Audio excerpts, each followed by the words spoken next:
तो एक रोज कारून बड़ी आराइश और ठाठ से अपनी कौम के सामने निकला।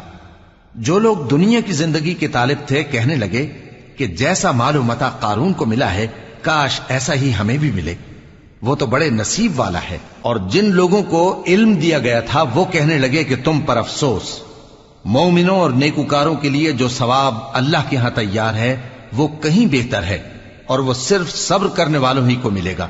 बस हमने कारून को और उसकी हवेली को जमीन में धंसा दिया तो अल्लाह के सिवा कोई जमात उसकी मददगार न हो सकी और न वो बदला ले सका। और वो लोग जो कल उसके रुतबे की तमन्ना करते थे, सुबह को कहने लगे, हाय शामत, अल्लाह ही तो अपने बंदों में से जिसके लिए चाहता है रिज्क फराख कर देता है और जिसके लिए चाहता है तंग कर देता है। अगर अल्लाह हम पर एहसान न करता तो हमें भी धंसा देता। हाय खराबी, काफिर कामयाब नहीं होते।